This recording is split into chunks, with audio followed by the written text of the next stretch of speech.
Hey guys, welcome back to my channel Journey of Saryu.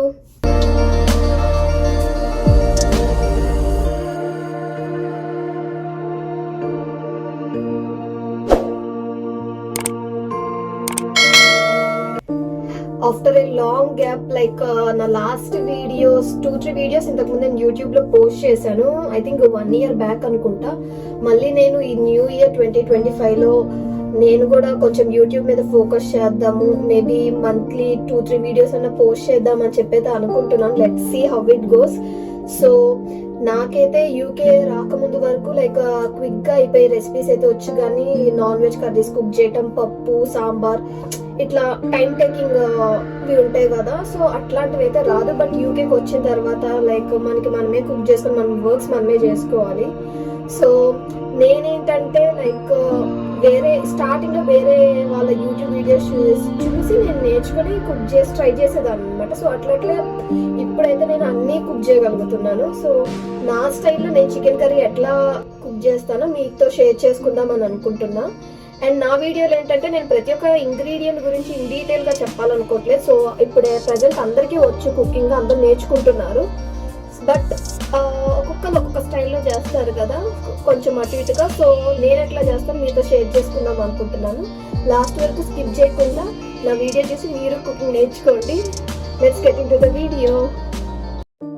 Guys, మాదైతే shared kitchen, so అందుకే కొంచెం మెస్సీగా ఉందన్నమాట. Weekly 1 time cleaning చేసిన రోజే కొంచెం నీట్గా ఉంటుంది, తర్వాత ఇంకింతే. నేనైతే చికెన్తో పాటు గిజ్జెట్ కూడా మిక్స్ చేసి కర్రీలాగా చేస్తున్నాను. సో చాలామంది లివర్ గిజ్జెట్ సపరేట్గా ఫ్రైలా చేస్తారు, ఎక్కువ మంది అలా తినడానికి ఇష్టపడతారు. బట్ నాకు అది కర్రీలాగా కూడా బాగా నచ్చిద్ది అనమాట. అండ్ మా రూమ్లో వాళ్ళు కూడా తింటారు. సో అది కొంచెం హార్డ్ ఉంటుంది అని చెప్పి నేను సపరేట్గా పక్కన సాల్ట్ అండ్ టర్మరిక్ వేసి కుక్ చేస్తున్నా. ఇది ప్రాసెస్ అంతా అయ్యేలోపు కొంచెం అది సాఫ్ట్ అయింది అని చెప్పి తర్వాత దీంతో మిక్స్ చేయడానికి అని చెప్పి. సో ఇక్కడ నేను ఆయిల్లో ఆనియన్స్ చిల్లీస్ వేసిన తర్వాత, ఆనియన్స్ కుక్ అయిన తర్వాత నేను జింజర్ గార్లిక్ పేస్ట్ కూడా వేసాను. బట్ అది నేను రికార్డ్ చేయడం మర్చిపోయాను. బిగినర్స్ మిస్టేక్ గైస్, ఏమనుకోకండి. సో దాని తర్వాత నేను ఆనియన్స్ అనేవి బాగా ఫ్రై అయిన తర్వాత దాంట్లో నేను టమాటోస్ యాడ్ చేసుకున్నాను. సో ఇక్కడ కూడా ఒక మిస్టేక్, టమాటోస్ అన్నీ మొత్తం కుక్ అయిన తర్వాత నేను చికెన్ వేసాను కదా, దాని తర్వాత నేను టర్మరిక్ 2 times వేసాను అనమాట. అంటే యాక్చువల్లీ ఒకసారి వేసిన తర్వాత గరం మసాలా అనుకుని సేమ్ మళ్ళీ నేను టర్మరిక్కే వేసాను, అంటే చూసుకోకుండా వేసాను. మళ్ళీ మీరు నాకు కుకింగ్ రాదని చెప్పేది అనుకోకండి, చూసుకోకుండా వేసాను అనమాట. సో అందుకే లాస్ట్లో మీరు చూస్తే కర్రీ మొత్తం మీకు ఎక్కువ ఎల్లోగా కనిపించింది, రెడ్గా ఉండదు. సో అందుకే ముందే చెప్తున్నా, టర్మరిక్ 2 times పడిపోయింది, కొంచెం ఎక్కువ పడింది అనమాట అందుకు. సో ఇక్కడ నేను చికెన్ వేసిన తర్వాత ఆల్రెడీ సైడ్ నేను చెప్పాను కదా గిజెట్ ఫ్రై కుక్ చేస్తున్నానని చెప్పి. సో ఇంకా అది కూడా వేసేసాను. నేను మొత్తం చికెన్ వేసిన తర్వాత ఒకేసారి స్పైసెస్ అన్నీ వేసేసుకొని, ఎక్సెప్ట్ ఉప్పు అండ్ కారం కాకుండా ఇంకా మిగిలినవన్నీ గరం మసాలా, పసుపు అండ్ ధనియా పౌడర్, జీరా పౌడర్, చికెన్ పౌడర్ అన్నీ వేసి తిప్పేసి ఇంకా లిడ్ పెట్టేస్తాను. అది దాని అంతటికి అదే, ఇక్కడ వాటర్ నేను యాడ్ చేయట్లేదు, దాని అంతటికి అది వాటర్తో మొత్తం కంప్లీట్గా కుక్ అయింది కదా. సో దాని తర్వాత నేను ఏం చేస్తానంటే వాటర్ మొత్తంతో కుక్ అయిపోయి ఇంక వాటర్ ఏం లేదన్నప్పుడు నేను ఉప్పు అండ్ కారం యాడ్ చేసుకుంటాను. యాడ్ చేసుకొని ఇంకప్పుడు మనకి కావాల్సిన గ్రేవీని బట్టి, కొంచెం గ్రేవీగా కావాలనుకుంటే అప్పుడు మనం కొంచెం వాటర్ యాడ్ చేసుకోవచ్చు.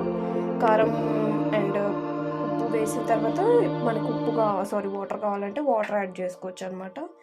అండ్ లాస్ట్లో మొత్తం ఇంకా వాటర్ వేసిన తర్వాత ఇంకా బాగా దగ్గరకు వచ్చిందని అనిపించినప్పుడు ఇంకా ఏం లేదు, కొంచెం కొరియాండర్ వేసుకోవటం. అండ్ నేను కస్తూరి మేతి కూడా యాడ్ చేశాను, అది కూడా రికార్డ్ చేయలేదు. సో అంతే, ఇంకా కొరియాండర్ వేసేసుకొని మొత్తం ఒకసారి మిక్స్ చేసేసుకుంటే ఇంకా అయిపోయినట్టే మనకి. అది చూసారా, చాలా చాలా సింపుల్గా అయిపోయింది, చాలా క్విక్గా అయిపోయింది అనమాట. చాలామంది నాన్ వెజ్ కర్రీస్ అంటే మోస్ట్లీ చికెన్ కర్రీ హార్డ్ ఏమో, చాలా టైం పట్టిద్దేమో అనుకుంటారు. బట్ చాలా ఈజీ. నాకైతే వెజ్ కర్రీస్ కన్నా చికెన్ కర్రీ చాలా త్వరగా అయిపోయింది అని అనిపించింది, చాలా ఈజీగా అనిపించింది అనమాట. సో మీరు కూడా ఇలా ఒకసారి ట్రై చేసి చూడండి, చాలా బాగా వచ్చింది కర్రీ టేస్ట్ అయితే. బట్ కొంచెం చూడటానికి నేను చెప్పా కదా పసుపు 2 times వేయటం వల్ల కొంచెం అట్లా ఉందంతే, లేదంటే టేస్ట్ సూపర్ వచ్చింది. గైస్ వీడియో అయితే చూసారు కదా, మీకు వీడియో కనుక నచ్చినట్టయితే లైక్ చేయటం మర్చిపోకండి. అండ్ మీరు కూడా ట్రై చేసి మీకు ఎట్లా వచ్చిందో కమెంట్ సెక్షన్లో కమెంట్ చేయండి. అండ్ సబ్స్క్రైబ్ చేసుకున్న వాళ్ళు ఎవరైనా ఉంటే ఖచ్చితంగా సబ్స్క్రైబ్ చేసుకోండి. మళ్ళీ నెక్స్ట్ వీడియోలో కలుద్దాం. Until then take care, bye.